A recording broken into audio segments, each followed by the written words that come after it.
পাইছে পুৱাত আজি পুৱাত আমাৰ এই ১ নং হাতীঘৰৰ গুৰুফলা ১ নং হাতীঘৰৰ ৫টা ল'ৰা মানে বলবমৰ কাৰণে কচুগাঁও মহামায়া ধামত জল ঢালিব গৈছিল। জল ঢালাৰ পিছত সিহঁতে যেতিয়া ঘৰলৈ উভতিব তেতিয়াই মানে এটা কণ্টেইনাৰে এই ৫জন ল'ৰাক মানে মহতিয়াই লৈ যায় আৰু তাতে মৃত্যু হয়। তো এই কাৰণত আমি মানে প্ৰতিবাদ কৰিবলৈ বাধ্য হৈছোঁ যে একদম নিৰীহ ফেমিলি, সিহঁতে নিৰীহ ফেমিলি। আমি মানে এইটো মানে চৰকাৰৰ পৰা এইটো মানে বিচাৰিছোঁ যে সিহঁতক আৰ্থিকভাৱে মানে সাহায্য কৰিব লাগে। আৰু লগতে মহামায়া ধাম আৰু গুৰুফলা বাছ ষ্টেণ্ডত কোনো বেৰিকেড, কোনো বাম নাই। এইটো অতি সোনকালে প্ৰশাসনে এইটো চাই কৰিব লাগে। আজি আমাৰ SDPO ছাৰৰ পৰা আমি শুনিব পাৰিছোঁ এতিয়া বেৰিকেড দি আছে। এতিয়া বেৰিকেড দি কি হ'ব? আগত দিব লাগিছিল। ঘটনা হোৱাৰ আগত সাৱধান হ'ব লাগে। আজি ক'বলৈ গ'লে আমাৰ পশ্চিমবংগত ৰায়দাগত যিখন মানে নদীৰ পৰা পানী লৈ আহিছে, সেই নদীৰ ওচৰত পূৰা ২ কিলোমিটাৰমান প্ৰশাসনে বন্ধ কৰি দিছে। কিয় আমাৰ ইয়াত দিব পৰা নাই? প্ৰশাসনৰ ইমান গাফিলতি কিয়? আগন্তুক দিনত এনেকুৱা গাফিলতি হ'ব নালাগে।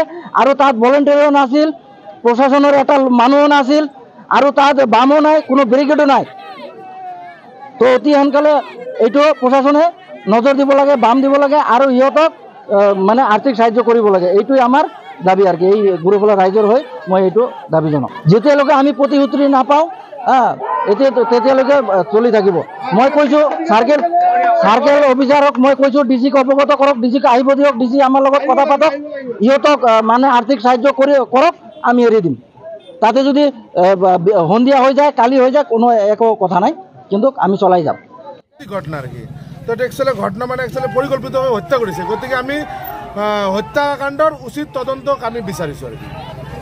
আজি ফেমিলি ৫টা যে আছে, ৫টা ফেমিলিয়ে ইমান মানে দুখীয়া ফেমিলি। নিশ্চয় আপোনালোকে যদি ভিজিট কৰে আপোনালোকে গম পাব। তো 5টা ফেমিলিতে আজি যে শ্ৰাদ্ধ কৰিব, শ্ৰাদ্ধ শান্তি কৰাৰ লগত ইহঁতৰ 10,000 টকা হাতত নাই। তো গতিকে আমি চৰকাৰক আহ্বান কৰিছোঁ যাতে প্ৰতিটো ফেমিলি 10 লাখকৈ টকা যাতে আমাৰ আৰ্থিক সাহায্য, ইনষ্টেণ্ট আৰ্থিক সাহায্য যাতে আগবঢ়ায়। একচুৱেলি আমি এই মানে হাইৰোডত উঠাৰ এইটোৱেই কাৰণ যে আমি মানে এই যে আজি যে নিৰীহ ফেমিলিকেইটা যে আৰ্থিকভাৱে সাহায্য দিব, কোনে দিব? আমি এখন গাঁৱত একজন যদি ফেমিলি যদি এনেকুৱা হ'লে হয়, আমি চবে পইচা উঠাই আমি সাহায্য কৰিলোঁ হয়। কিন্তু 5খন ফেমিলি কেনেকৈ আমি সহায় মানে কৰিম? তো গতিকে আমি আৰ্থিক সাহায্যৰ লগতে আমাৰ মানে দোষী উচিত মানে শাস্তি পোৱাৰ কাৰণে আমি আজি হাইৰোডত আহিছোঁ। একচুৱেলি ইহঁতে মানে কচুগাঁও মহামায়া ধামত পানী ঢালিবলৈ গৈছিল। গাড়ীখন একচুৱেলি বেংগলত গৈছিল, ৰায়দাগৰ পৰা ডাইৰেক্ট ইহঁতে কচুগাঁও মহামায়াত পানী ঢালি ঘৰত আহিব। তো গতিকে মই লগত ৰাস্তাত দেখা পাইছোঁ, কথা পাতিছিলোঁ।